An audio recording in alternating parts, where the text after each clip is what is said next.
¿Qué tal? Mi nombre es Jesús Romero. Voy a hablar sobre las prácticas 3 y 4 del Laboratorio de Antenas y Propagación.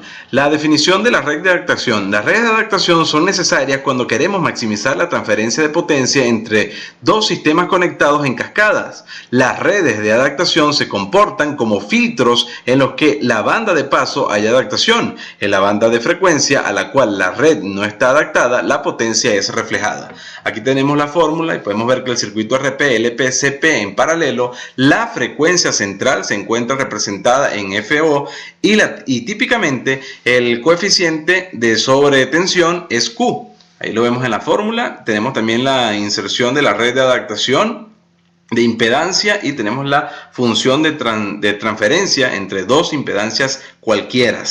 La adaptación de impedancias. Una de las partes más importantes de cualquier transmisor son las redes de acoplamiento que conectan una etapa con otra. En un transmisor típico, el oscilador genera la señal de la portadora básica que después, por lo común, se amplifica en etapas múltiples antes de llegar a la antena.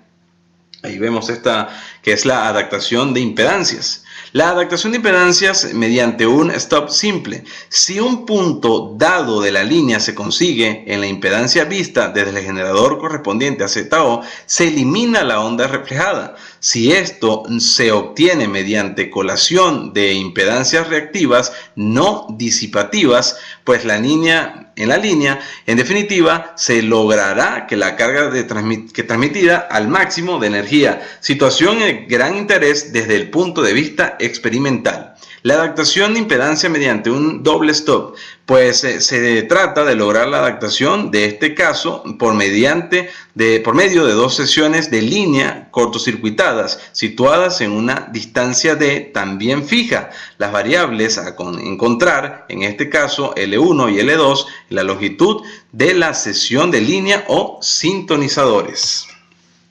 Pues la transferencia de coeficientes de reflexión, impedancia mediante el diagrama de Smith.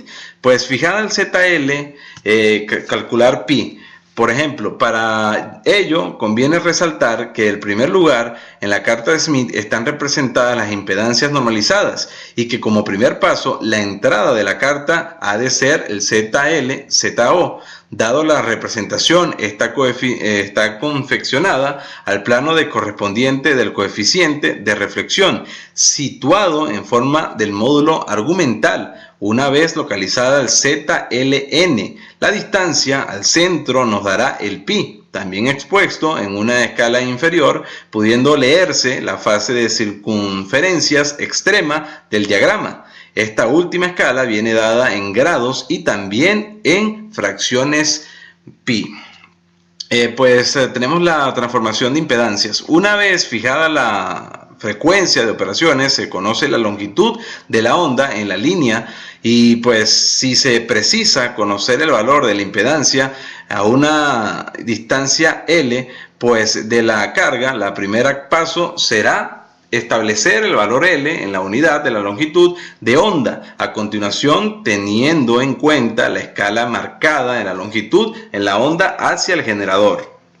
Dado S la posición de un mínimo, encontrar el ZL.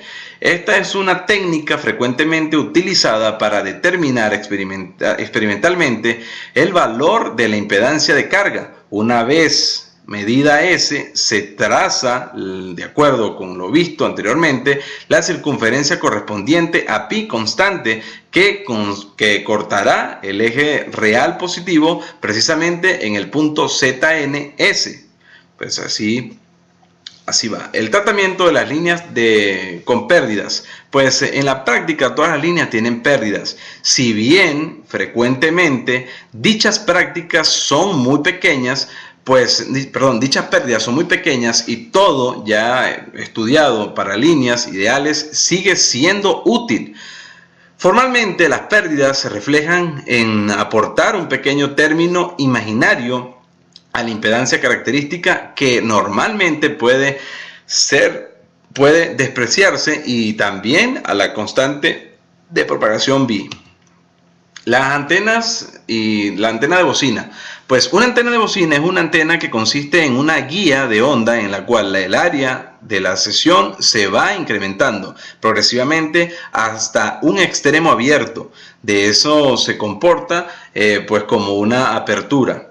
Tenemos varios tipos de antenas de bocina, como por ejemplo la paramidal, que es la A, tenemos la B, que es la plano E sectorial, es la B, tenemos la C, que es la de plano H sectorial, tenemos la D, que es la cónica, y tenemos la E, que es la exponenciales. Las ampliaciones de las bocinas. Las bocinas se suelen utilizar para iluminar el reflector, formando lo que se denomina una antena parabólica. También se pueden utilizar de forma aislada como antenas de cobertura global en satélites o bien formado agrupaciones para conformar un determinado diagrama de radiación para conseguir una cobertura de un continente o un país. Tenemos que aquí pues vemos la abocinamiento y el error de fase, pues que es mediante el abocinamiento de la guía se consigue aumentar el tamaño de la apertura y el estrecho del haz. La distribución sobre la apertura es aproximadamente la misma en la que la boca de la guía en la amplitud, pues pero con una fase de tipo cuadrático. Aquí vemos la fase de la apertura con la proximidad cuadrática. Aquí tenemos la fórmula, cómo podemos sacarla. Tenemos la diferencia de caminos y tenemos la desfasaje. Tenemos los parámetros generales de una antena.